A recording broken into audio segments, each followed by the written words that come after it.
Taib. Ini agama Anas kenalin sedikit ya, mereka paling mengelaku aswaja. Biasanya ajarannya mereka khusus dikasih label aswaja. Asli wejangan Jawa. Itu singkatannya.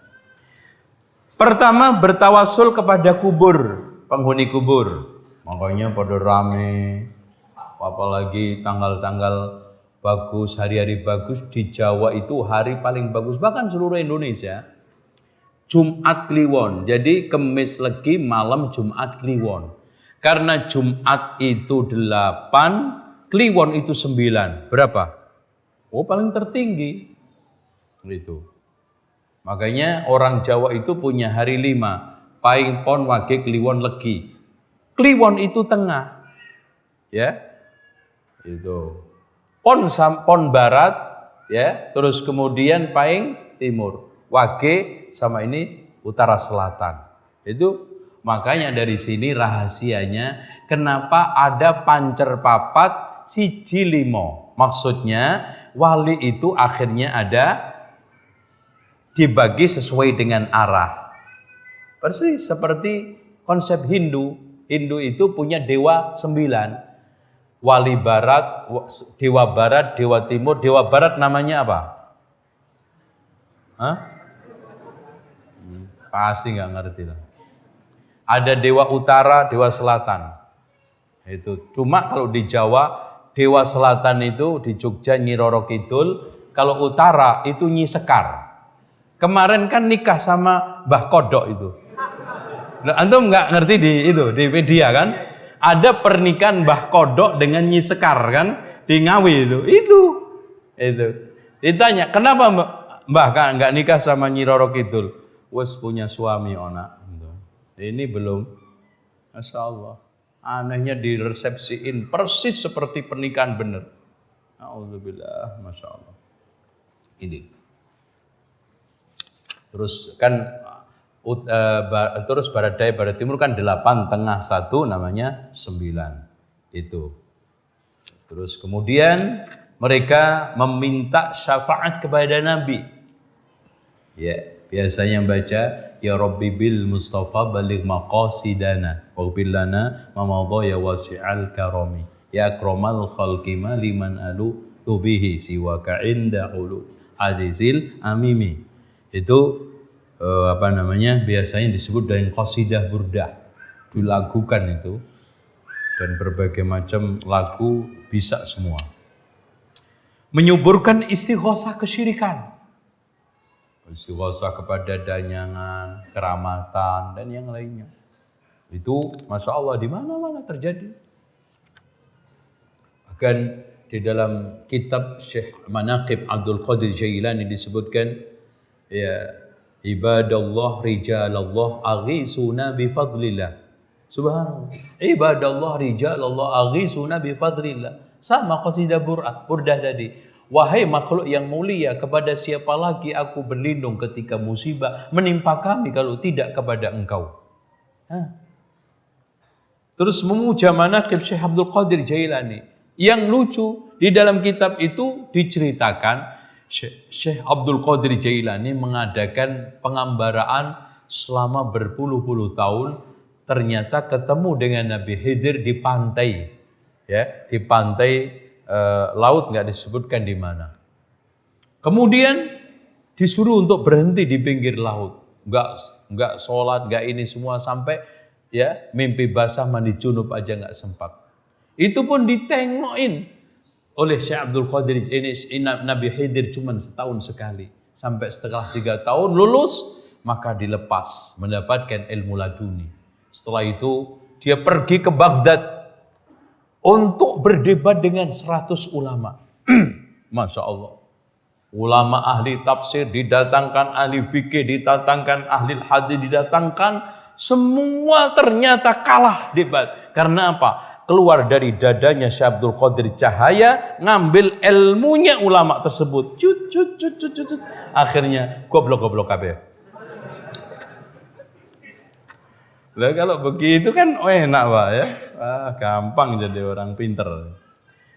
Membudayakan selamatan dan tahlilan ini wajar ini ya, di mana aja Masya Allah. Mentradisikan hatapan Al-Quran di pekuburan.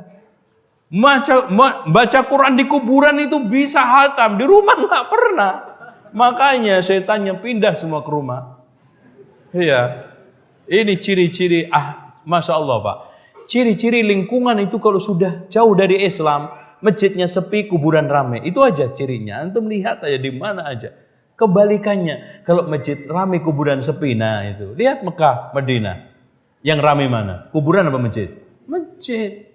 Tapi di beberapa tempat kita, ramean masjid apa kuburan?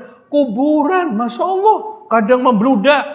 Kadang apalagi menjelang seminggu sebelum hari raya, sebelum Ramadan, sebelum hari raya, itu wanginya ngalahin masjid. Itu sampai 500 meter, sekilo bau tuh kena angin. Berbagai macam minyak dituangin masjidnya. Apek kan? Padahal Rasulullah mengatakan Iqra'ul Qur'ana wa la ta'kulu bihi. Bacalah Al-Quran, jangan kamu makan dengan bacaan itu. Bahkan maaf Pak, kadang-kadang perang diskon karena persaingan ketat. Yasin diskon 35%, Al-Baqarah diskon 25%. Masya Allah. Menghadiahkan suratul Fatihah. Al-Fatihah. Itu kan. Ila hadratin Nabil Mustafa Muhammadin sallallahu alaihi wasallam wa ala hadiniya wa ala kulli niyatin. Al-Fatihah. Wa ila hadrati Abdul Qadir Jailani wa ulwai tis'ah wa ila arwahi abaina wa umatina wa jaddina wa jaddatina wa ala hadin niyya wa ala kullatin niyatin salihah. Al-Baqarah. Pada nggak bisa. Aduh, Pak, mau Al-Baqarah Pak? Itu. Menyiarkan ritual yasinan, Masya Allah. Kita nggak melarang orang baca yasin Pak. Pokoknya kalau an-anan itu pasti nggak beres. Coba mobil bagus, mobil-mobilan. Nah, itu. Jadi main bagus, main-mainan. Ya ini yasin bagus, yasinan ya nggak bagus. Tahlil bagus, tahlilan ya nggak bagus. Tasbih bagus, tasbihan ya nggak bagus. Makanya kalau antum istilah sholat Jumat, jangan Jumatan. Itu ada, Mas. Yuk Jumatan, kan main-mainan gitu. Makanya duduknya di belakang banget tuh. Datang akhir, pulang pertama tuh. Dan anehnya Pak, kalau yasin itu dicari kalau ada orang mati gitu loh. Padahal Allah berfirman dalam surat Yasin apa? Liyundhira man kana hayyan wa yahiqqal qawlu 'alal kafirin. Hendaknya Rasulullah SAW memberikan peringatan kepada mereka yang hidup kok. Itu. Pak, sekarang Quran isinya hidayah, mengajak orang sholat, mengajak puasa, mengajak sedekah. Orang mati sholat, orang mati puasa, orang mati sedekah, ya, mau iktikaf.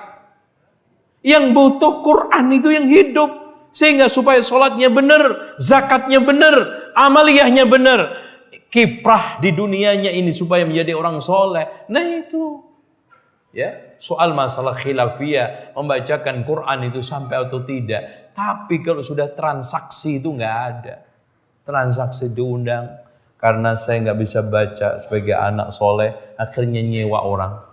Akhirnya nanti mendorong orang nggak belajar, main sewa, bawa semetromine, sebes diundang, gitu, mentang-mentang kaya. Melestarikan talqin mayit pasca penguburan sekalian adanya juga. Mendirikan bangunan di kuburan, wah ini paling banyak. Ini Masya Allah udah hampir nyaris sudah kayak candi.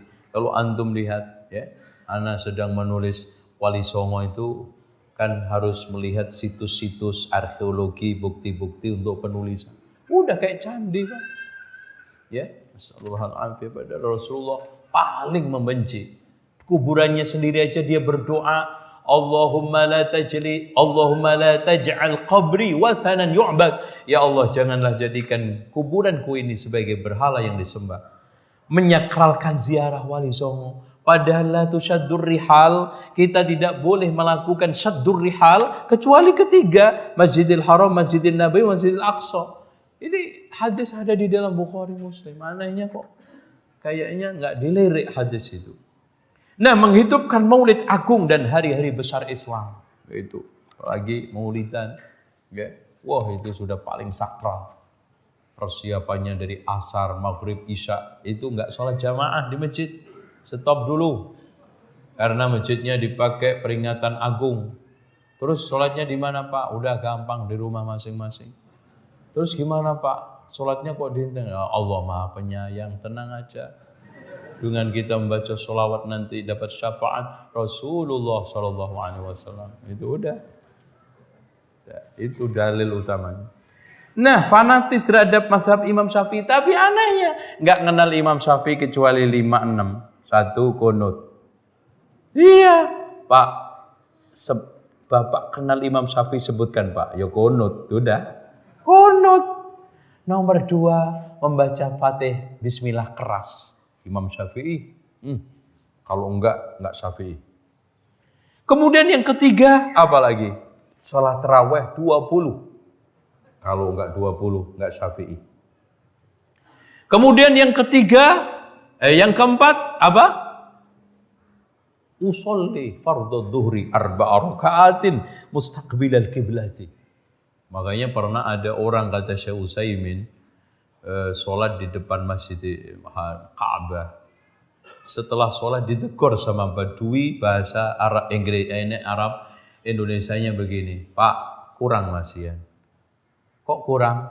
Sebutin jaraknya dengan Ka'bah berapa meter, tanggalnya, bulannya, tahunnya, biar malaikat nyatetnya lengkap. Itu.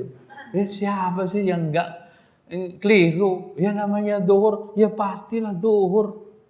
Sholli fardhu dhuhri, emang maghrib Pak? 4 rakaatin mana ada duhur 6 rakaat. Makmuman ya di belakang, mau apa Bapak udah di belakang ya pasti makmum. Itu mustaqbilal qiblah, ya sudah ke sini, mau ngadap kemana? Itu diulang-ulang. Lah ma fi faedah. Nawaitu shauma ghadin an adai pardi syahri. Kok pardi syahri? Itu. Itu. Subhanallah. Ini awam. Ngertinya Syafi'i cuma itu. Nah, sama talqin mayit. Terakhir kunut. Udah itu. Wantum muta adik yang namanya Syafi'i di benak mereka 6 itu. Wes. Enggak goyang-goyang. Antum puter-puter paling pindah nomornya toh. Gitu. Nomor urutannya gitu loh. Kadang yang mendahulukan kunut, kadang mendahulukan talqin gitu aja. Itu Pak. Sayang kan Pak. Imam Syafi'i begitu besar, bahkan ulama sepakat mujaddid abad yang keduanya adalah Imam Syafi'i. Ketiganya Ahmad bin Hanbal dan seterusnya. Pertamanya siapa? Umar bin Abdul Aziz karena pas penghujung 100 karena wafat beliau tahun 91 Hijriah. Itu Masya Allah. Kita kasihan nama besar Imam Syafi'i, kesungguhan Imam Syafi'i. Contoh aja soal masalah sholatul jamaah di masjid, lihat. Imam Syafi'i apa pernah absen? Enggak pernah. Ya. Tapi pendapatnya Imam Syafi'i yang sholat jamaah fardu kifayah dipelintir. Ya, fardu kifayah itu apa? Yang penting ada sekelompok orang sholat, yang lainnya gugur. Tapi yang gugur siapa? Ayo. Saya. Itu. Yang gugur kenapa Bapak gitu. Nah, ta'assub pada sholat tarawih yang 20. Soalnya pokoknya bahkan kadang-kadang sampai masjid itu sholat tarawihnya sip. Gelombang 2, gelombang 3. Gelombang tarawih 11, gelombang tarawih 20. Ya. Nanti gelombang qiyamul lail. Rumah rusak. Nah, selanjutnya ini yang paling parah juga. Mereka mensucikan kitab berjanji. Ini kesalahan-kesalahannya saya sampaikan semua secara runut di kitab saya membedah akar fitnah Wahabi. Nah, terakhir mengkultuskan qasidah Burdah. Qasidah Burdah ini saya akhiri dikit bahwa Burdah ini ditulis oleh Muhammad Al-Busairi. Dia mengklaim kena sakit stroke dan mimpi ketemu Rasulullah dikasih burdah. Tapi setelah melek ternyata burdahnya nggak ada, hilang. Nah, dia terus kemudian ketemu orang miskin, tanya tentang qasidah itu. Ternyata setelah disampaikan, orang-orang miskin itu kaya raya. Dan ternyata juga orang-orang yang kena penyakit baca itu sembuh. Sehingga dikatakan qasidah baro'ah juga, karena menyembuhkan. Dan Busairi ini seorang yang enggak jelas, lebih kepada filosof ya, sufi, darwis, dan hidup pada abad ke awal 7 ya. Wafat tahun 608 Hijriah. Kemudian dia menulis itu, ya Rabbi bil Mustafa baligh maqasidana waghfir lana ma madha ya wasi'al karam ya Rabb Maulaya shalli wa sallim daiman abada alal habibika khairul haqqi kullihim. Di sini saya turunkan beberapa hal yang terkait dengan berbagai macam penyimpangan qasidah itu dan komentar ulasan Quran Sunnah serta pendapat para ulama insyaallah. Dan akhirnya cukup. Itulah yang saya anggap mewakili pemahaman, ajaran, tradisi yang di tengah masyarakat.